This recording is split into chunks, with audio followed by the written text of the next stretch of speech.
Whether you're facing a tough season or looking for support to overcome life's obstacles, Central Virginia Counseling is here for you. Central Virginia Counseling is accepting new clients at both Lynchburg locations on Wigington Road and Timberlake Road.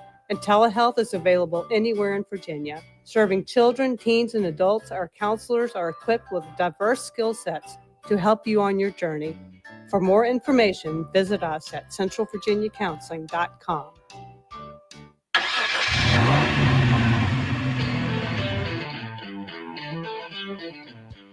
You're stepping into the fast lane on the VTRN Sports app, 93.3 FM and 1320 AM Lynchburg, or by asking Alexa or Google Home, open VTRN Sports Lynchburg.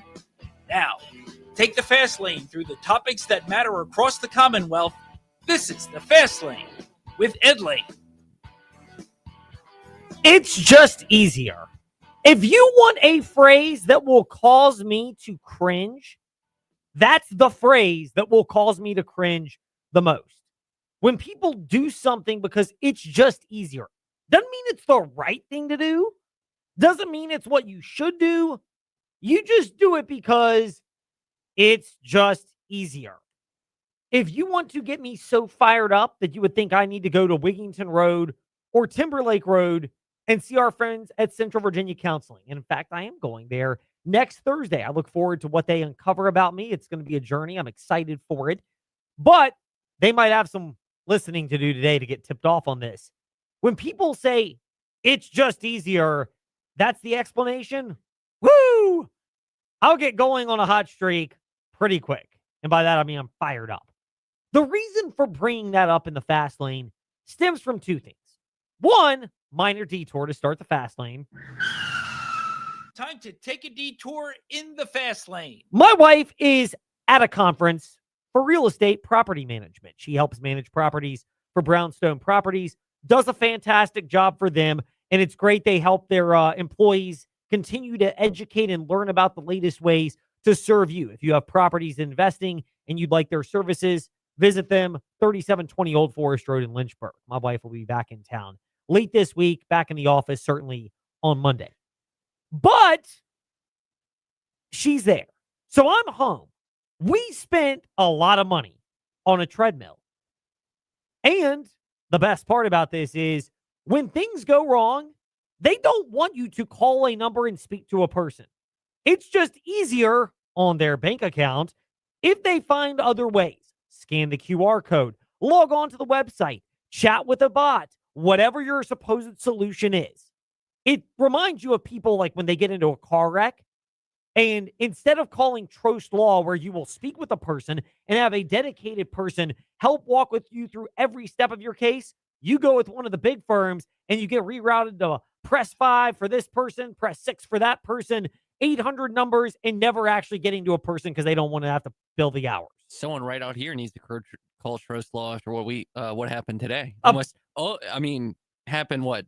It wasn't you, Trey, was it? It was not me. I was not involved. No, it happened. But if that accident happened like 30 minutes later, like I would have been arriving at the station. You ride about 15 minutes after me.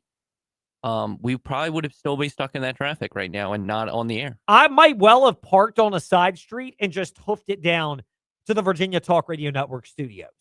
And it's been that kind of day. So anyway, the treadmill is not working. It's got this automatic reset button, and you can't press another button. And then the videos and all the other stuff for helping you reset doesn't work. And I keep insisting to my wife, you're going to have to call somebody and get them out. I know that's like her least favorite thing to do is, one, call people, but two, for either of us, and this is totally natural, having to divert your schedule. But I'd rather a person come out because I like people taking accountability when something goes wrong with their product rather than just trying to hide behind it's just easier. What does all of this have at all to do with sports today in the fast lane? Well, kind of, but not totally. After Ed's potentially unnecessary detour, let's get back on the road in the fast lane. While I was dealing with said treadmill issue and remembering that, my plight is annoying and it's just easier, it got me thinking because I was listening to the Front Stretch Happy Hour podcast, and among the topics with Dalton Hopkins, he'll join us 5:25 today in the fast lane, as well as Mike Neff, Brian Nolan, and whoever their guest was. It's my mind's been too scrambled to remember who all was joining them. Were you behind the scenes producing that, by the way, Trey? Happy hour? Yes, last No. night. Okay, good. No, Neff was late, and so they had Chris Graham, who produces it. Okay. Jump on. Yep, the same guy from last week. So anyway, they're talking about drivers lacking Chris does personality. it every week. I don't do it anymore. Yes. So. Occasionally, you're now the fill-in guy. I'm today. I'm the pinch hitter for both on-air hostings. Well, I'm probably going to be even more now because Neff was late. But yeah, Chris is basically my number 2 in podcast because he helps me with mine as well. So that's a clarity. But I'm listening to the podcast, and they're talking about NASCAR drivers lacking personality. And I don't believe that's the case all across NASCAR. Denny Hamlin is arguably the best driver ever to not win a NASCAR championship. And he is an elite driver in NASCAR, and he has personality. He has his own podcast on that Dale Jr. podcast network of theirs. And clearly has been very outspoken, not to mention he's tag teaming with Michael Jordan to tag teaming with Michael Jordan to sue NASCAR. So they did. It was a trio because you had, don't forget about 2311. Correct. FRM. Front row 2311 was that team. But there are a lot of other drivers that have personalities, and yet it gets neutered over time or just flat out spayed when they get into NASCAR. And I'm using those because if you have a pet, I'm a firm believer that's the right thing to do with your pet. But NASCAR has that issue, and it's not the only reason why TV ratings have suffered for chunks of the NASCAR season. It's amazing. They were on Big Fox this past weekend. They were fantastic, almost 3 million viewers. But when they're off Big Fox, they can go below 2 million viewers because it's so convoluted with all the networks. Meanwhile, the CW, they're kicking butt and taking aims with their NASCAR Grand National Busch, whatever you want to call it, AAA series coverage, and they're regularly like 1.5 million viewers. It's fantastic. NASCAR does not need to overcomplicate it. It's not just that they have 5 network partners. It's that they really have like 7 partners because Fox and FS1 and NBC and USA split a chunk of those races. So that's 4 right there.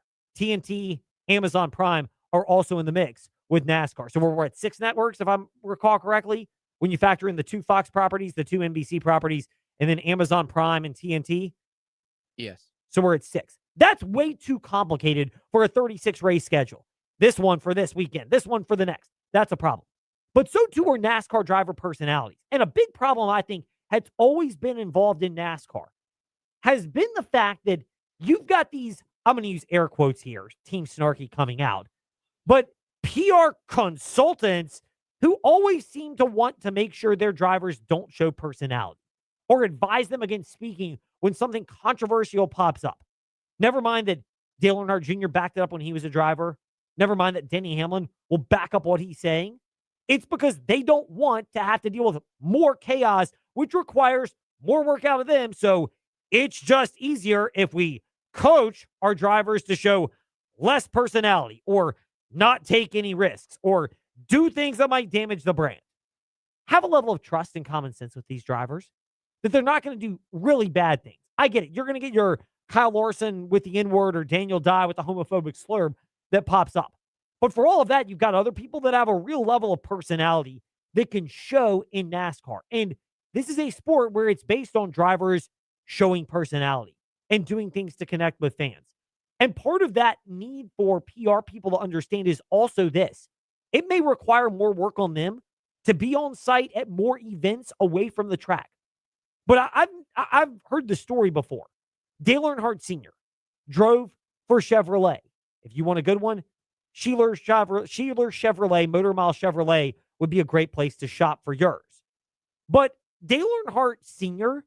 would spend literally hours, including well past the time that was officially required of him, at different dealerships, signing autographs for fans. Did it possibly drive the business manager nuts? Yes. Did it possibly drive his PR consultants nuts? I'm sure it did, because it required more work. And it would have just been easier if we adhered to the regular schedule. I'm using 2 fingers, but think of it as one. Middle fingers to that. Not the people alone, but to the idea. Because that's part of cultivating a relationship. In something like motorsports, don't go back to your motorhome the entire time. Go to autograph sessions, interact with fans, make yourself available to sign autographs for them. Don't be in such a rush all the time. I get it for sponsorship commitments, but do what Ryan Blaney did. He appeared at an auto parts store where I had to go to get oil for my mom's loaner car that she generously loaned me. He was there the Saturday before the NASCAR race at Martinsville. Go do that type of stuff. We've seen it with other drivers that have gone to home improvement stores or auto dealerships. This should be a regular thing everywhere you go in NASCAR, being a brand ambassador. It may not be a long time, but the more of that, the better. Even if it's just easier for PR people if it doesn't happen. Meanwhile, it's just easier for you to save if you shop at InsaneRadioDeals.com. So you might want to go ahead and do that. InsaneRadioDeals.com is the place to shop for Lynchburg Hillcats tickets with the food voucher. Speaking of food, if you've got the munchies well past 420 this past Monday, so many great options. Oliver's and 801 Raw Bar, the Yard on 5th Street, downtown Cairo, and much more. So shop 24/7 at InsaneRadioDeals.com. Now, other topics in. It's time for Fast Five at 5-ish.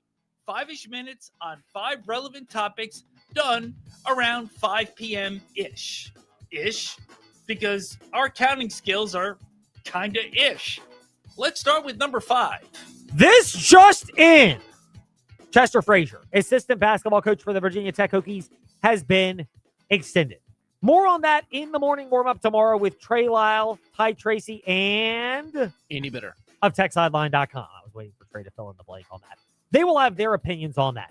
He is such a key cog for Virginia Tech defensively, and when you're balling on a budget, the way Virginia Tech basketball is, they're not paying to keep everybody.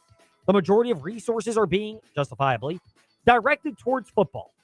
Then having a guy that can provide that level of acumen and take something off the plate of Mike Young is a good thing. Mike Young looks like he is very stressed, understandably so, trying to squeeze lemon, make lemonade out of lemons in Blacksburg at times.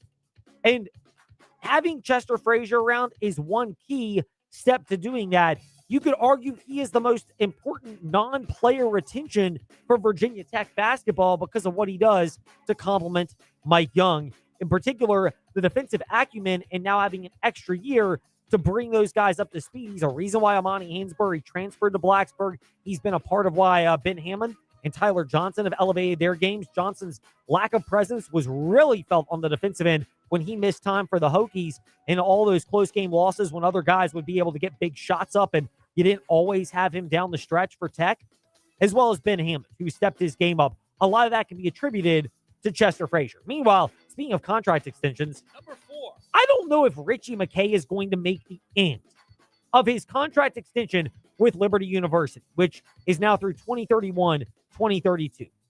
But it's a start to have him back for Liberty. And what it does on a couple of fronts. One, it obviously puts the end to the speculation, reckless as ours might have been, that he could have been a candidate to go coach somewhere else. But second of all, it does provide a level of clarity and stability around that particular program. They are a developmental program. They just added another piece out of the transfer portal. I am delaying having to try to pronounce the name. I'll do that with John Manson from AseaofRed.com at 5:45 today. You can listen in and maybe laugh at me and make fun of where I might be coming up short in that regard. I like this, though, for Liberty because of that reason. I always pegged it as less than 50% chance that Richie McKay would have left the Flames. And if there was ever a time to believe that he would have probably been tempted to leave, this would have been the offseason because of the loss of Decker, certainly, to Baylor, who's transferred there, Brett Decker Jr. But more so, the key cog pieces of Porter, Cleveland, and Matheny, and it's the unlikelihood that you'll ever get anything like that ever again. Because of that, it's a big thing for them, and that's part of what you get. Meanwhile, speaking of Liberty Flames, Number 3. a couple of nuggets in non-revenue sports. Liberty Baseball beat Duke last night. They're a really good baseball team. They're on the cusp of the top 25 in the athletics baseball poll. The one for Baseball America, they're in there with Virginia, who has kind of hit the skids on the diamond the last couple of weeks. But Liberty has really been on a heater baseball-wise. I think you could argue this, that you would have more optimism that they will make a deeper baseball run than they will a softball run this year. Softball, again, taking 2 of 3 over the weekend, but this is you feel like you're really having to work to take 2 of 3, whereas in prior years, you were having to maybe work hard to sweep, but you were largely guaranteed to take 2 of 3. Meanwhile, by the way, a shout out to the Liberty Flames women's tennis team. They won the championship as a 6 seed. 4-0 sweep over number 4 Delaware. They beat number 3 Kennesaw. They beat number 2 FIU, number 11 Missouri State. That's an impressive run for them. Doubles really paving the way for them in their improbable run to a Conference USA championship, which was pretty cool to see. Meanwhile, number 2. Speaking of Liberty basketball, Trey Lyle touched on this with Bryson Gordon in the morning warm-up earlier today. And guess what? We keep receipts. At VTR Sports on Facebook Live and YouTube. And we will discuss this with Bob Alvis of the Sports Buffet podcast tomorrow in the Fast Lane. Justin Waldron, transitioning from being the girls basketball coach to the boys basketball coach for the Liberty Minutemen. Some of this is a natural timing of it. Shania Brown was fantastic. Just a phenomenal athlete. I mean, somebody who's that good in girls basketball as well as the shot put it's a rarity to have that type of performer. But some of it is also understanding the culture around Liberty basketball, and it can be a little odd transitioning from girls to boys. You got to be prepared that the style of how you coach is going to be different from them. Just what you can do and how you can approach it as a coach and what's valued. There's similarities for sure in terms of transparency, caring about your players, the balance of tough love, but the way it's delivered to boys, I think, can be a little more brusque and a little bit more direct than it can be to girls. And that's going to take an adjustment for Justin Waldron. I don't know as well as Bryson Gordon or Bob Alvis how equipped he is for that, but BG spoke glowingly with Trey in the morning warm-up today. I'm sure Bob will provide his perspective tomorrow in the Fast Lane. I still like that, though, because there is value to understanding the culture of Liberty Minutemen basketball. When you saw what McSweeney did before his tragic passing, you're aware of the void that was there, and you also understand the community dynamics of coaching in Bedford, where they put a lot of emphasis not just on community, but on being able to bring in the type of people that really can represent that program very well. Meanwhile, number 1. More on this tomorrow in the Fast Lane. Lake Lewis will chime in. But he really chimed in on this with Trey Lyle yesterday on the morning warm-up. He'll be on Friday on the morning warm-up. He'll be on the morning warm-up Friday. He'll be tomorrow with us just for some last-second draft nuggets in Pittsburgh. 5:05 is when we're slated to chat with him to begin the Fast Lane tomorrow, right at the beginning of the show.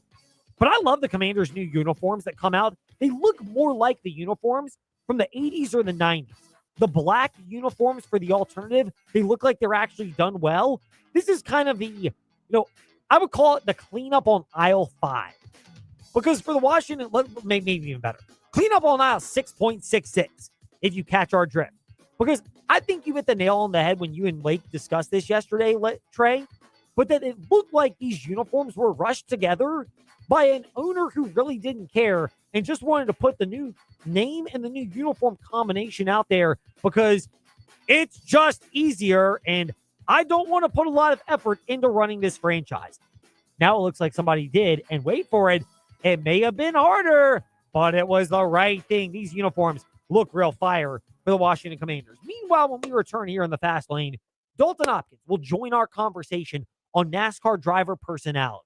He'll reiterate some of what he said last night, maybe joining us. I don't pretend that all PR people in NASCAR are bad, but I think there's an element of concern with that pops up, and the it's just easier problem for NASCAR driver personality. Plus, how are he and Michael Massey going to survive Talladega Boulevard this coming weekend? Trey already has his snarky face on. We'll find out if he weighs in or what he weighs in with next here in the Fast Lane. We are making it happen at the Used Car Superstore on the Sheeler Motor Mile, your premier used car dealer serving Southwest Virginia and surrounding areas for over 50 years with the best selection, value, finance options, and exceptional service. Plus 900 pre-owned vehicles all in one location. Volume selling means volume pricing, and we've got the volume. The Used Car Superstore is your one-stop for most makes and models. Cars, trucks, vans, SUVs. Many have miles in the teens, remaining factory warranties, and some are even local one-owner vehicles. Plus, Sheeler owns the finance company. Getting approved for credit is easy on the Motor Mile with finance options for every budget. 900 used vehicles in stock now. More than any other dealer in the area. Hurry in for straightforward pricing and more inventory arriving daily. Why wait? Make it happen at the Used Car Superstore on the Sheeler Motor Mile, your premier family-owned car dealer serving Southwest Virginia and surrounding areas for 50 years. I-81 exit 118C in Christiansburg. Call 866-SHEELER1. Always open at Sheeler.com. If you own a diesel truck or diesel fleet, it's time to go wicked and get serviced for the spring. And when you go wicked, take 25% off your service request for a limited time. Wicked Diesel in Bedford will allow 25% off a transmission flush, coolant flush, oil change, differential service, or AC service. Your choice. Just tell Josh you want that 25% off service special. Download the coupon at wickeddieselva.com. Need diesel repair? Go wicked. Springtime is AC tune-up time, and all it takes is one call to Terrell E. Mosley to get your system ready to roll.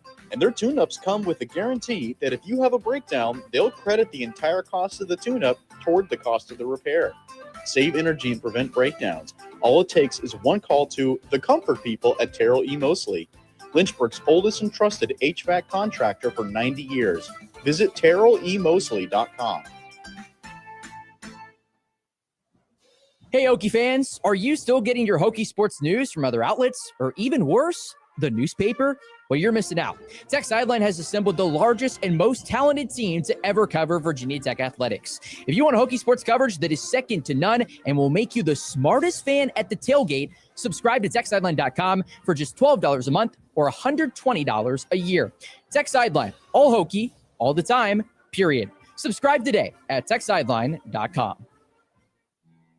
Hey, gang, this is Bud Foster, former defensive coordinator for the Virginia Tech Hokies. You're listening to The Fast Lane with Ed Lane and Trey Lyle. Join the chat at Trey Lyle VT and Fast Lane Ed Lane on Facebook, Twitter, YouTube, and Instagram. It's been a day here in the Fast Lane, the Virginia Talk Radio Network.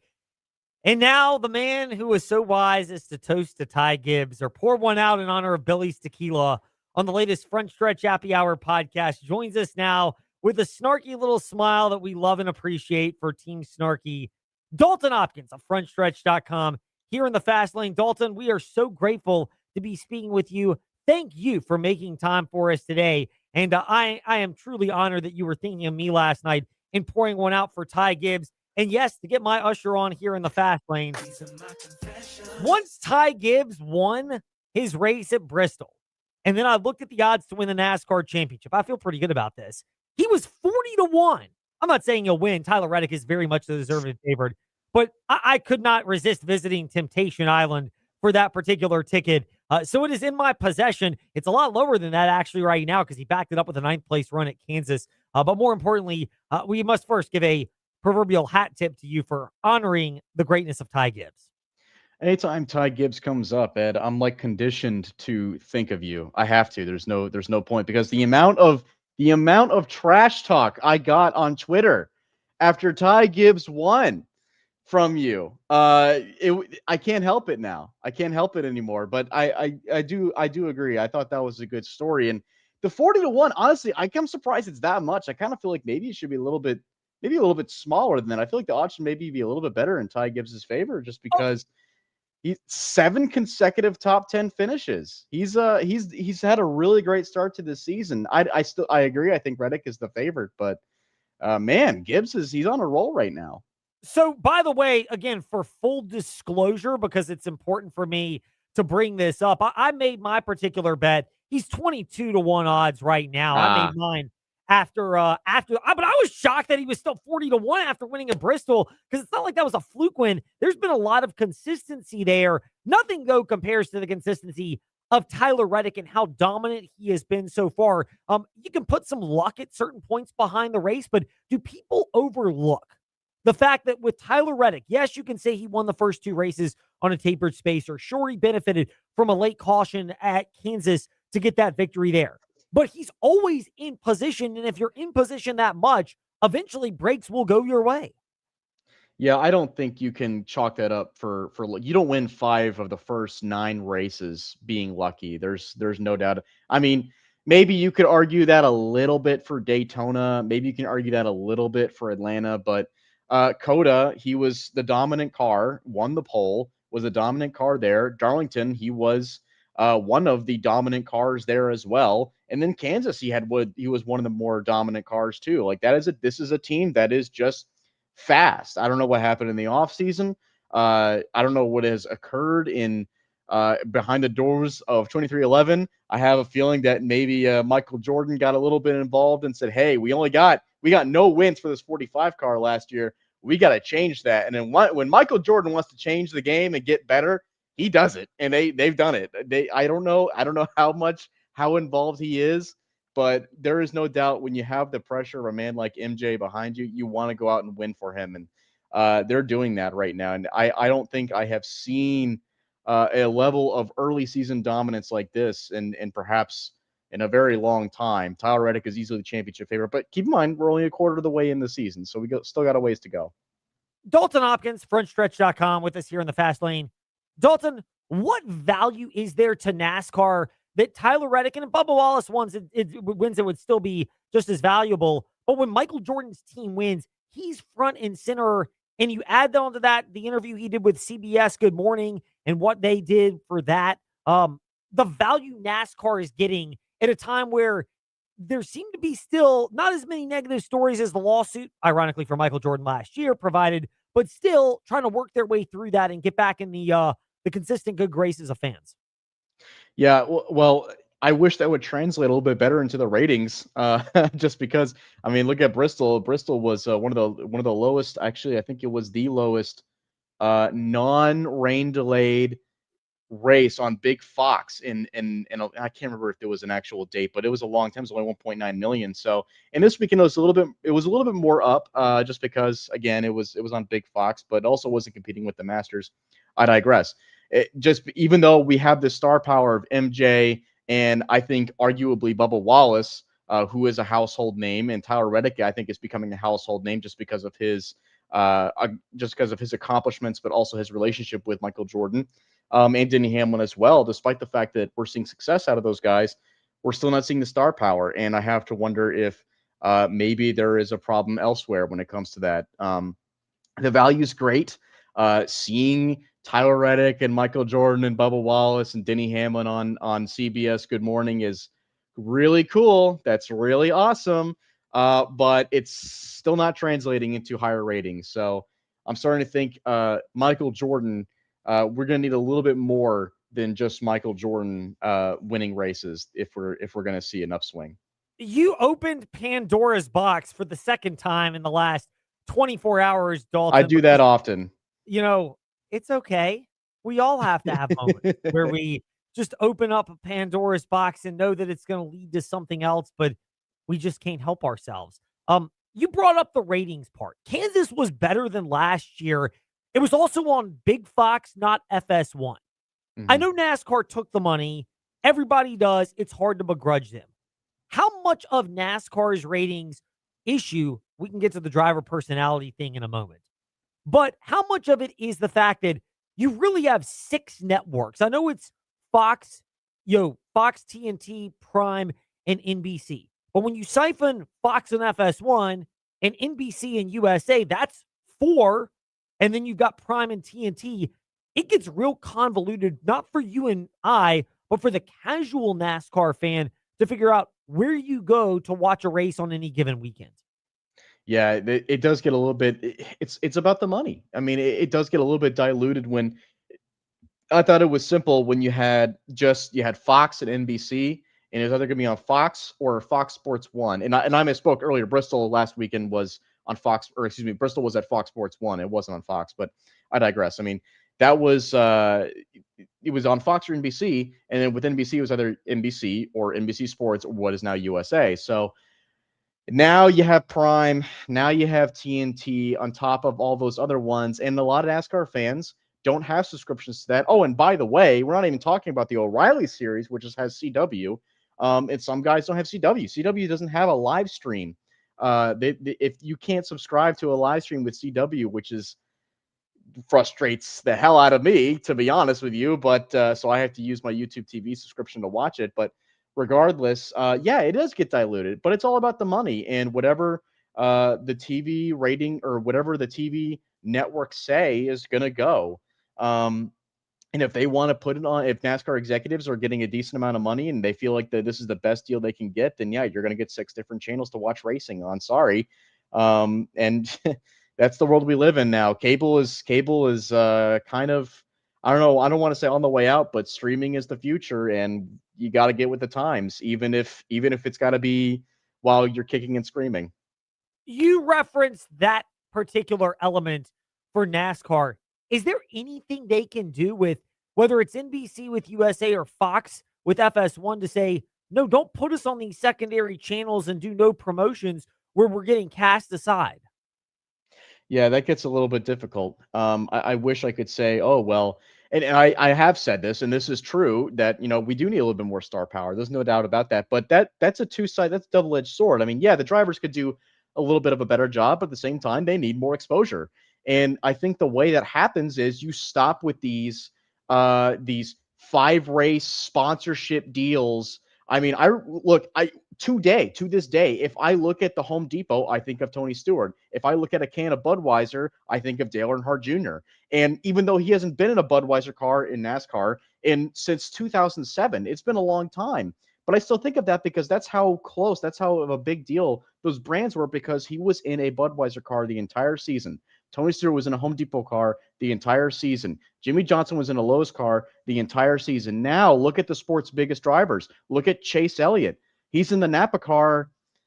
I don't know how many races, but it's not the whole season. I would say maybe half. And then he's sponsored by Prime here, sponsored by UniFirst here. Look at Alex Bowman. For some reason, he's got a full brand sponsorship. So when I look at Ally Bank, I think of Alex Bowman. But his teammate, William Byron, who is arguably more successful, he's sponsored by Exalta here, sponsored by Liberty University here, sponsored by Valvoline here and there. It's diluted. And so I don't have that identity brand with the driver. And so as a result, you're not going to think of them as often. You don't see them on commercials anymore. They don't have that exposure to the outside world. And the only time they do is when you have a team owned by Michael freaking Jordan. And that's what it takes nowadays.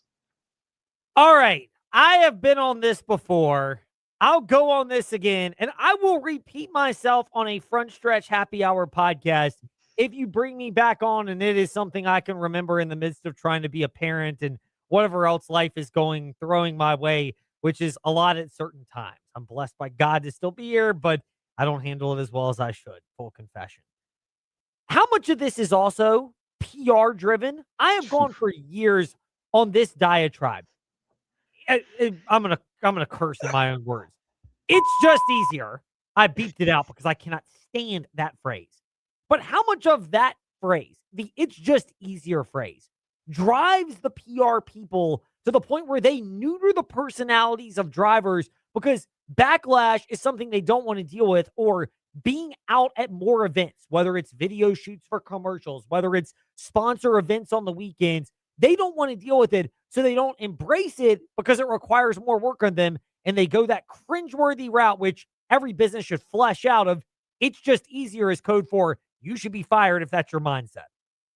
It's just easier, and there's less risk involved. There's less risk in being the everyman, and being the hi, how are you? Hey, how you doing? Being the normal vanilla person of when they climb out of the car. Thanks to the guys back at the shop. Thanks to insert whatever sponsor we have this week here. Thanks to the insert manufacturer here. Like so on and so forth. And yeah, good day. Move on to the next.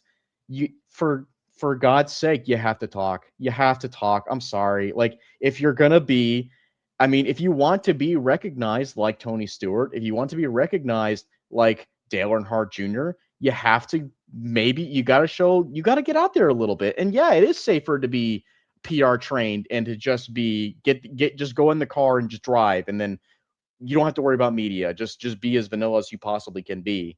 It's a lot easier to do that. But at the same time, you look at guys like Kyle Busch. That guy is running, he's running 30th place almost every week. Sorry, Kyle Busch fans, he is, and you know that, but the guy still, everyone still loves him because he has a great personality behind him, and he's had a great personality his entire career. People start to like Denny Hamlin now because he's got a good personality. And he wasn't always like that. It's kind of weird. He's kind of reversed it. So there is a level of that too there. You have to have a little bit of personality. You have to be outgoing. And I know that shouldn't be their entire job, but for God's sake, if you're going to attract sponsors, if you're going to attract media, and you want to be perceived as a good guy or as an interesting person as a whole and have stories written about you, you got to be interesting. And case in point, Ed, sorry, I got to bring him up, but Ty Gibbs, no one talked about him. No one ever wrote anything about him because he didn't want to talk to media. He didn't like it. And it was very obvious he didn't like it. And as a result, he had this negative persona made about him, even if he isn't a negative person. I know he's not, but people think of it that way. And that's what matters. You have to be interesting. And unfortunately, some of these guys, they get PR trained and PR just tells them, hey, shut up. Just say this and this and this. Don't be interesting. I don't dispute your comments about Ty Gibbs. I will not hold that against Dalton Hopkins of frontstretch.com for his disparaging remarks, because there is some truth to that. Is this on the teams themselves, or is this on PR people who go through PR school and don't know that they go through PR school? They don't go through business school. And PR school is risk mitigation. Don't hurt anyone's feelings.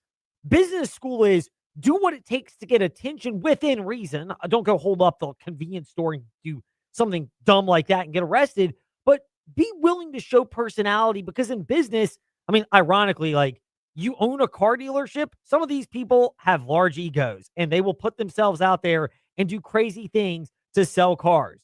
And it may not really work well at the PR school, but it works well when you're selling it. Should some of that logic and approach be given to NASCAR drivers so that they show that personality and eschew some of the PR training and have the team owners interject and say, yeah, but this works in the business world and we are a business after all?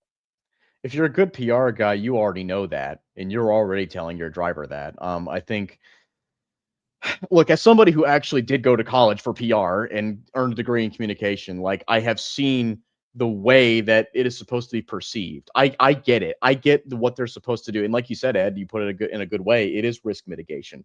But at the same time, you also are told, it's PR 101. Like, hey, you still have a brand that you have to project. It's not all protection. You're not playing defense the whole time. Sometimes you got to play a little bit of offense. And by offense, I mean, of course, you got to go out there and go do something. You got to go out there and interact with media. You got to go out there and talk about this story. I mean, if let's say that Kyle Busch really does wreck Denny Hamlin, probably not at Talladega, but maybe the week after at Texas or something like that, which I seriously doubt is going to happen. But let's say that he does. Do you think he's just going to walk away and not say anything about it? Absolutely not. You have to say something about it, because otherwise Denny is going to get on his podcast and he's going to rail Kyle Busch for 2 hours. And you have made no story about it. You have said nothing. So that's just an example. It's a hypothetical, but that is something that could very well happen. I mean, you have to go out there. You have to go out there and say things. And it's not just about thanking the sponsors. You have to go a little bit, you have to think outside the box a little bit. And that is what PR is. You got to be creative, and being offensive is being creative. Can I go a throwback, even though it's not Throwback Thursday or Flashback Friday? One of the best ones, Dalton Hopkins, was that Dale Earnhardt Sr. was notorious for sticking around at dealerships well afterwards. Don't know if he was ever at Motor Mile Chevrolet. You can get your Chevrolet at Sheeler.com. Got to get our plug-in, of course, in the fast lane. But, Dale Earnhardt Sr. was notorious for sticking around well afterwards. In this day and age, I can imagine that might cause some PR experts to quit. But the reality is that's smart business, and it builds the allegiance of your fan base, even if it's not just easier to do that. How much is that something that needs to be encouraged, where drivers are out more? They're not afraid to stick around longer. And if it drives your handler nuts because he or she has to stick around past prime hours, then go get a different job. Go work in a 9-to-5 world, because you're in NASCAR, where if you're as creative as you want to be in a PR position, understand it's not a traditional 9-to-5. Yeah, I don't know any kind of PR person that would not relish at that opportunity. I think if honestly, look, let me put it this way, like if I was a Hendrick, or if I was a team owner, let's say, and I saw a PR person see if I saw my driver doing something like that, or see something, another thing that actually happened, like first one that comes to mind is Noah Gragson, who goes out and shotguns beers with race fans, and things like that. I mean, if I saw him doing that and my PR guy was like, oh, I don't want to do this anymore because he's taking too long, and I don't want to do this anymore because he's out here interacting with the fans. Sorry, buddy, you're fired. Get out of here. Like that. Yes, that is important. If your driver is going to go do something like that, is going to go build his brand, and you don't want to be a part of it because either A, it's too risky, or you think it's too risky, or B, you're too lazy and you don't want to put in the effort, you want to put in the hours. Get out of here. You don't belong. You do not work for me. Now, I don't think there's a whole lot of PR people in NASCAR that are like that. I really don't. I mean, despite what I have said, a lot of them I do feel like are trying to do the best job they possibly can. It is a tough business. It is a tough business model they're in right now. It's just, I do feel like that sometimes, they want, these drivers don't want to say anything, or if they don't want to say anything, and the PR guy's like, hey man, like, they just agree with him. They say, yeah, okay, you don't say anything then. It's like, well, okay, but at the same time, if you don't say anything, like let's say if you wreck somebody, you don't say anything, like you're going to be painted as the bad guy because you're not telling your own side of the story, especially if you don't talk to media, because then media is not going to tell your side of the story. That's how it works. If you don't say anything, you're not going to get any coverage at all. And then sponsors aren't going to see you. And if sponsors don't see you, then why do they care about you? Why would they invest money into the sport? We'll tie it all up evenly with Dalton Hopkins of FrontStretch.com. They'll have Through the Gears to preview the betting angle of Talladega this weekend. Do so at your own risk. It's a challenge to bet on Talladega. Trey Lyle will have Bringing the Heat tomorrow to help preview that race. I don't know who his guest is going to be. We'll have Kyle Petty's interview and Steven Stump join me. Awesome. Thank you for that, Trey. So we'll let them take care of that. We'll tie this all up. How much could the Cup Series learn from the Xfinity Series? You mentioned Noah Gragson. Feels like the personality kind of got neutered when he went from Xfinity up to Cup Series. But the drivers in the Xfinity, they've got personality. They're on one TV network, by the way. And if people poo-poo on the CW, dude, they're pulling like a $1.5 for a AAA series on the CW. Like, if NASCAR were on there, they might consistently be getting 4 to 5 million viewers, even if it's unconventional, because that network is hitting it out of the park. Should the Cup Series look at the Xfinity structure and go, maybe we should adapt some things here? Yeah, like the car. Well, that helps. Yeah, I think that would definitely help for sure. Look, I think I think that I will agree with that to an extent. I do feel like some of the bigger team, the neutering, as you put it, I won't put it, but I'll agree. You can blame me for the way those I words. will. Yeah, no, I'll agree with it. The neutering, as you put it, I feel like it happens around that level. I don't feel like it happens at Cup, but I do feel like it probably starts around there. You look at some of these guys that are in the O'Reilly series. Now, I think I've been calling it Xfinity, the O'Reilly series now. Like, you think of some of these guys that are in there, and they're kind of already there. But at the same time, like some of the smaller teams, first one that comes to mind is like Ryan Sieg. I mean, he's come out and been very personable in the past. Jeremy Clement, some of these Tommy Joe Martins, who goes out and smokes cigars in the garage area, which I'm pretty sure you can't do, but he will do it if that team gets a top 10. Like, that's, first off, not only is that personality, but it's also he doesn't have to worry about multi-million-dollar sponsorships. He doesn't have to worry about pissing off sponsors, just because that's a small team. He doesn't have to worry about an example of Chase Elliott. He doesn't have to worry about pissing off Napa Auto Parts. He doesn't have to worry about making DeWalt Power Tools upset or something like that. He doesn't have to worry about Bass Pro Shops. Like, he's just got to worry about Mom and Pop's Bakery down the street, or whatever sponsorships he's got this week or something. But I digress. I mean, those guys, They don't have that much money to worry about. I mean, they still got to worry about the race teams, but at the same time, like, they're still just mom and pop race shops, and that corporate level, that corporate business hasn't been beaten into them yet, because they still feel like it's still part of their home. It's still part of their own race shop, and that they own, and they run everything, and they know everybody's first name, and they only have, let's say, 10 employees work full time instead of the 150 that they have over at Joe Gibbs and Hendrick Motorsports. I mean, that is it's more personal. And when you have something like that, when you take the corporate out of it, that's when you get a little bit more personality into it. And I feel like we forgot how to blur that line a long time ago, because it wasn't always like that. It used to be a little bit more fun. He has plenty of personality, and he's shown it off today here in the fast lane. Dalton Hopkins of frontstretch.com. Dalton, thank you for sharing that with us today. We are grateful as always, and we look forward to whenever we get to chat again. And we send prayers for you and Michael Massey and those around you on Talladega Boulevard for surviving whatever carnage you might inflict on them. Oh, man. Yeah. Look out. Hopefully I don't post anything on social media or anything like that, anything stupid. I'm probably gonna turn my phone off that night. It's gonna be fun. I can't wait to see what you post when that time arrives. Dalton Hopkins with us here in the fast lane. When we return, John Manson from AseaofRed.com on the Liberty Flames spring football game, contract extension for Richie McKay, a new addition to the basketball program, all of that next on the VTRN Sports app, and VTRN Sports on Facebook Live and YouTube.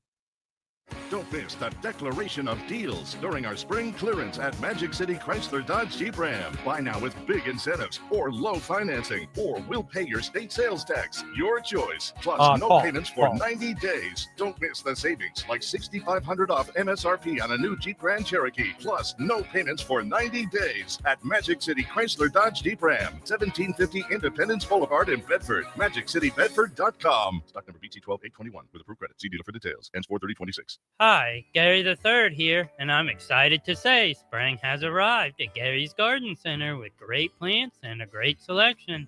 Gary's has seasonal color flowers along with vegetables, 60-plus varieties of herbs, perennial flowers, and much more. With friendly service and great advice, we are always happy to answer your questions. Visit Gary's Garden Center at 794 Leesville Road for all your lawn and garden needs. Stop by, say hi, and take a look around. Plenty of large insurance companies know something. If you're injured in an auto accident, it can feel overwhelming. They've defended themselves in thousands of personal injury cases while you've never been there. Thankfully, I have. Hi, I'm Dustin Rosser with Trost Law. I began my legal career defending insurance companies before joining Trost Law. I know how insurance companies think and how to navigate the complex legal system.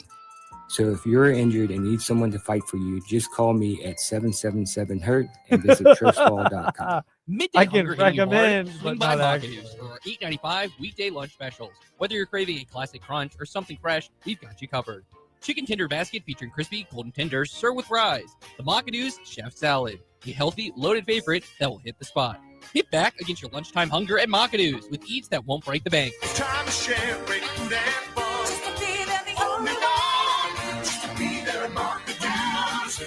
We'll see you at the Do's.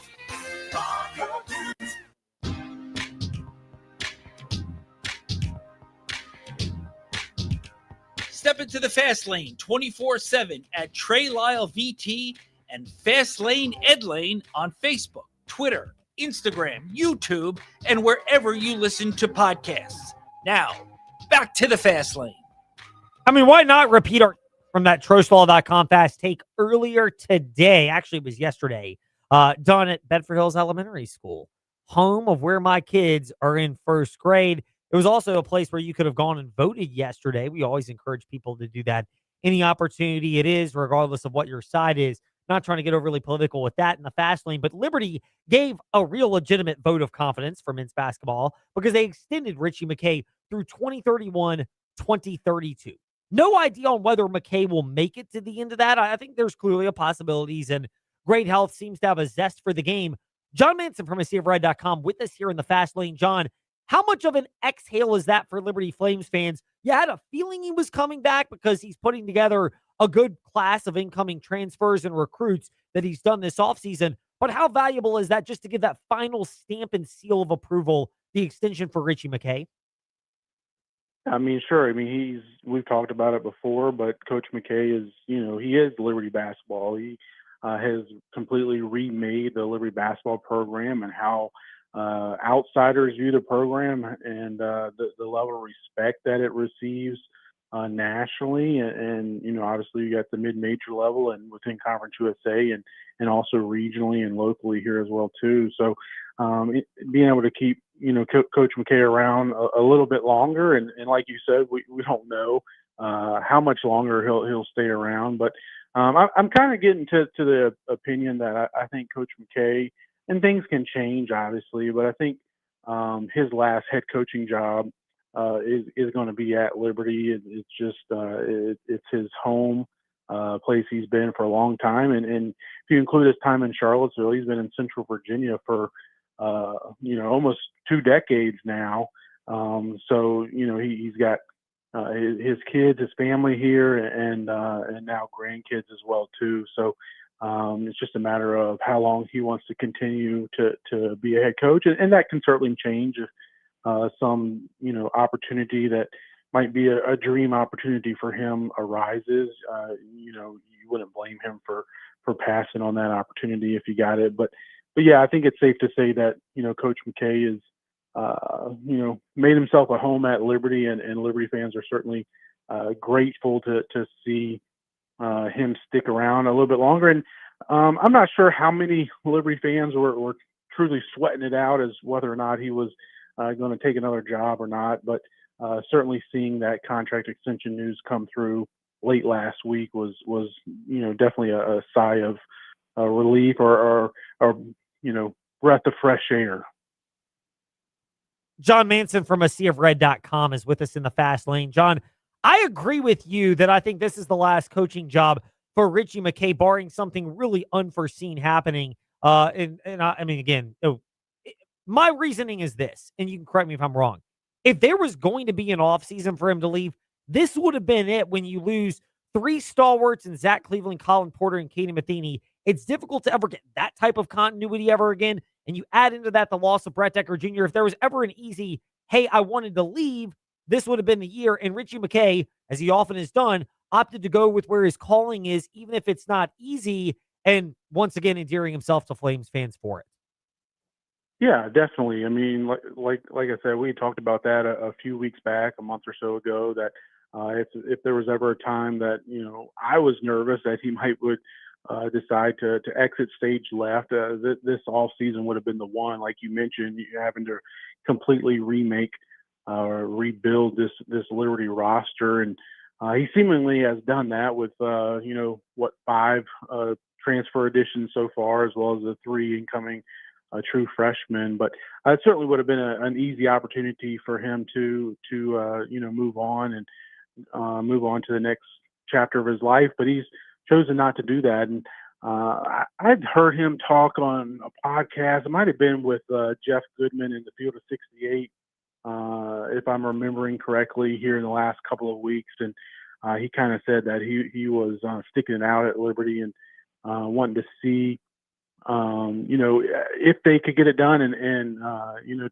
take on this next challenge. Because obviously, someone like Coach McKay and any coach that has that much success, at that high of a level, at the end of the day, they're ultimate competitors. So, he probably sees it as a challenge. Can I get it done in this new day and age of the transfer portal? He's proven he can get it done the old way things were being done, and kind of remade the team a few years ago, in order to compete at the Conference USA level, but did that with a lot of homegrown talent, if you will, guys that came up through the program in a Colin Porter and a Zach Cleveland, and even a J.C. Shire and others. I mean, Katie Matheny, I know he didn't come in as a high school recruit, but a guy that made one transfer and found his home at Liberty. So now he's having to try to figure out a way to do it with, pretty much an entire team of incoming transfers and first-year players.